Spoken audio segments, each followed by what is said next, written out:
Hi, my name is Alex, and I'm talking to Nick Smith today. He's a civil engineer at Altair Engineering. And I was just thinking it'd be a good idea if you gave a quick overview of your role and the type of projects you focus on. Sure. Yeah, my title is product engineer here at Altair Engineering. I mostly do land development and some urban renewal projects. I do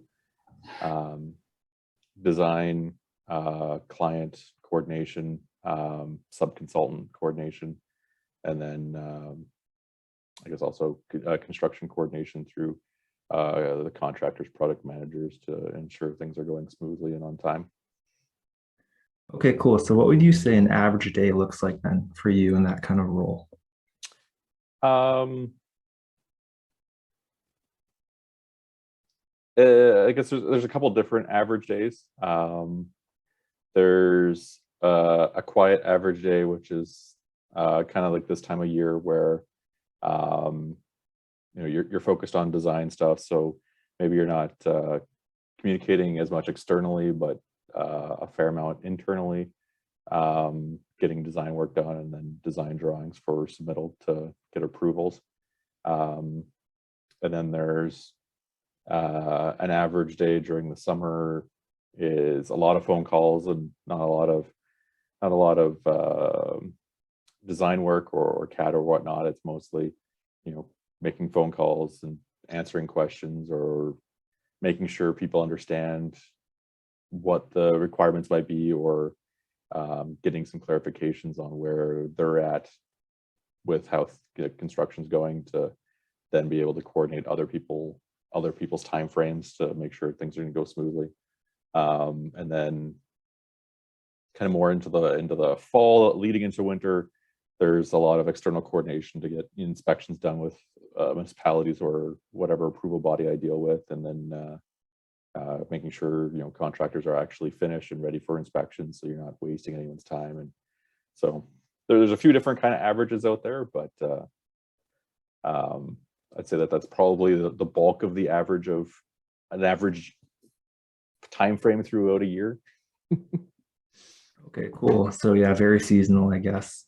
Mm-hmm. So if that's an average day, then are there any like highlights or really good days you can think of? Are there any big standouts to you? Um, I would say probably moments rather than specifically days. When I was more field related, when you saw a subdivision stage, when it was paved and everything was done and it looked like how it should based on the design drawings that were done, that was always a good feeling. And both because it was something that was accomplished, that you had your hand in making it get to that point, and also so you knew that nothing was wrong. So there's a bit of a relief on that end. I guess overall, like good aspects are either with being able to help a client out. My development clients are a little bit less so, but like my municipal clients that have specific problems, they'll call looking for solutions, even if it's on something I'm maybe not directly involved in. So being able to help them out, that gives some positivity to a day.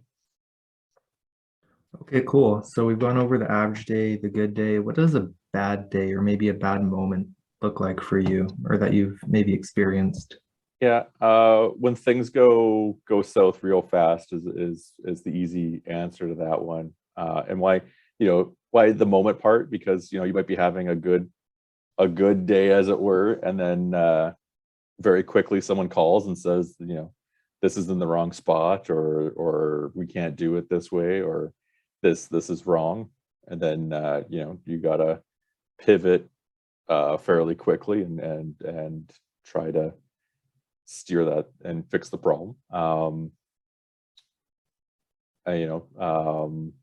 And sometimes it's nothing that you were really, sometimes it's maybe someone that was a direct report to you mischecking something a couple weeks ago, and then you find out 2 weeks later that there's a big problem, and now you gotta figure out how much you got to peel back to make a fix. And sometimes it's something that no one could have known, and it's an inconvenience, but you just got to make it work. You know, I think those would be the highlight on those. There's always deadlines and things that can always put a damper on your day, but I would say those are probably the important ones.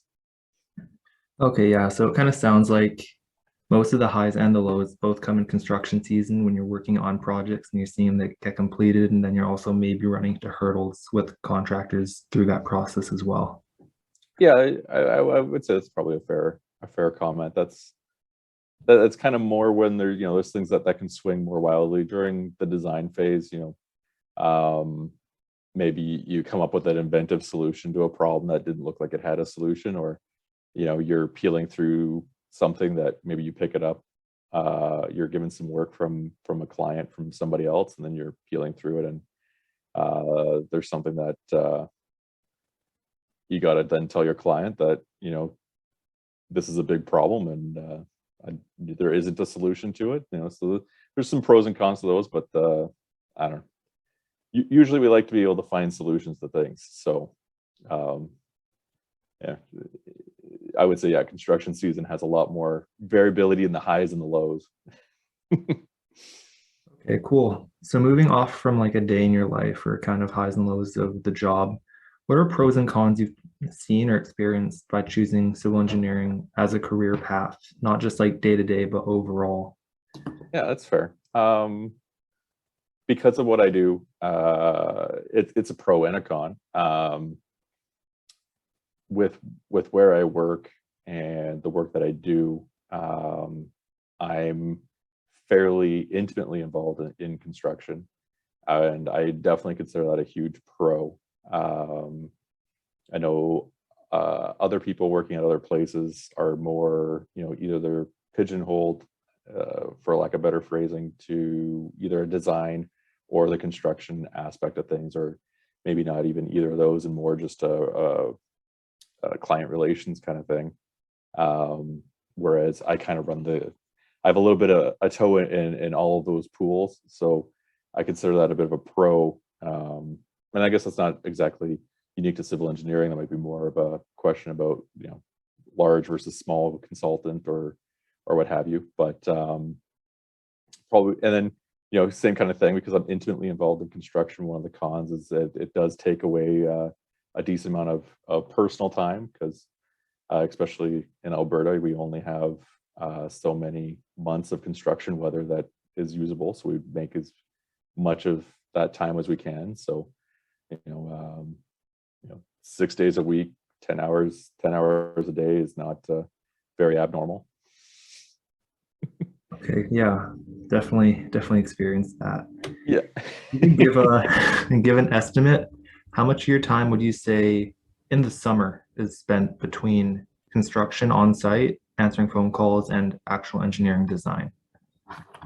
During the summer, I would say that is probably in the order of, it's getting less, but if I had to go over the 10 years I've been doing this, on average, I would say it's probably somewhere around like a 70-30 split, as far as most of it being doing site inspections, making phone calls with contractors, and dealing with construction related items, and less with the design. Although, depending on what's going on site, if it's not just, the typical, hey, you're here, you're going to be done in this many days, so I got to call this guy, make sure he's good to go in that many days, plus 1 or 2 kind of thing. If something does go sideways, then, there's kind of a on the fly field design component that's there. So you are doing some of it in there, but then it's, not just, sitting back, staring at a computer screen, figuring something out. It's more, with a set of drawings on site, with a scale and your calculator, and trying to figure out what you can do to make it work. So, but I Okay. would say probably on average a 70-30 split, especially in my more junior time. As hit that 10-year mark and going forward, that's going to switch to being 50-50, 40-60. It will eventually become generally office related, but for the first 10 years, it's been mostly field related. Okay, and then I'm gonna assume that in the winter, kind of since you're in Alberta and it probably goes to like -40 over there, you're not doing much construction in the winter. Yeah, no, typically, especially being civil, and especially with being land development, with the compaction specs that are required. Um, it's not completely unheard of, but generally, yeah, winter generally shuts things down. There's, the odd thing, if you don't need to worry about it, or the client's not against redigging it up in the spring. I've heard of projects that just kept going through the winter, and yeah, they got to take days off when it gets below -30, but you know, you can still keep going if you're willing to fix it in the spring. But yeah, usually it's mostly office time. There's uh, we do the construction layout for some of the shy utility installations in our subdivisions. So there's been some times where I've come back from Christmas break to go straight into doing some power layouts. So you wear good snow pants. Yeah, I hope, and long johns. Yeah. All right, so one final question then for you. What would you advise to students thinking about entering civil engineering as a career? Maybe any insights you could give about that and how to maybe prepare for it. Yeah, that's fair. It's a very, very broad question, but I will try not to give you a half-hour answer. um, I think one of the things that was a bit of an eye opener to me was I took a course on it was like a 2-day course on pipe failure mechanics through the U of A uh, uh, continuing education series kind of thing. And one of the presenters had created his entire career into solely looking at pipe failure stuff to help municipalities come up with their renewal programs, or at least help them add some tools to their renewal programs to then guide how to make that work. And then you learn that you know it was kind of an eye opener where you could turn engineering, and it's kind of is applicable not just to civil engineering, but you could turn it into as broad of a profession or as narrow a profession as you desire. Like he had gone to like Toronto and I can't remember the city's name in Colorado, and I think a couple others on the east coast of the United States. Like basically, the guy that they fly across the country to do this kind of work. So like an industry specialist in doing that. And same with one of the professors that I took some courses with at the U of A, was one of like 5 engineers in the entire world that had specialized completely in river ice. So you could do something very, very narrow, or you could do something very broad, which I consider myself somewhat broad, where with the land development stuff I do a little bit of roads. I do a fair amount of drainage, utilities, and water, and grading and whatnot. So, I've got my hand in a little bit of everything. I'm not an expert in geotechnical, but I know enough to be and I know enough to understand a geotechnical report when I get it, and what they're saying and how to interpret it and use it. Um, I know enough transportation to be able to design a local road, but I would need to do a lot of more thinking if I got like an arterial road or something like that before I was comfortable just stamping what I did. But so yeah, it's really what you want to make out of it, to obviously an extent. But I think that's kind of one of the things that you can consider even from like day one in year one of any engineering program, is keep your eyes open on what interests you and what you might want to do, because things are changing as we go forward in time. So there's always an avenue to do something. And if there's a very, very niche item, it might be hard starting out to get there, but as you grow in your career, that's something you could narrow way down on. And if you like a whole bunch of things, you might end up becoming the Swiss Army knife of civil engine or of just engineering. I keep saying civil engineering because that's what I do, but you could end up being someone that knows a whole bunch about a few different topics that you can be slotted anywhere. Maybe not quite as good as a specialist, but you know, you got some mobility in your toolbox. So yeah, I think that's the biggest thing I would give to anyone is don't feel like you've got to put yourself in a certain box. You can, you know, one thing for the students and the junior employees I have, the one thing I stress is, you know, at least with a PEGA, when you register as an engineer, not a civil engineer, not an electrical engineer.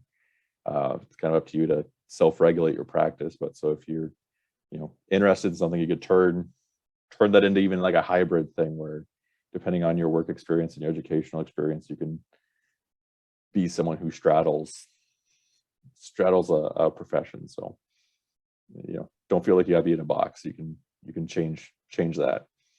Okay, that's very cool. Actually, it's really cool to hear how diverse you can be. Mm-hmm. Anyways, I think that's all the time for today. I'd like to really thank you for just sharing your experiences. A lot of people are going to appreciate it. And yeah,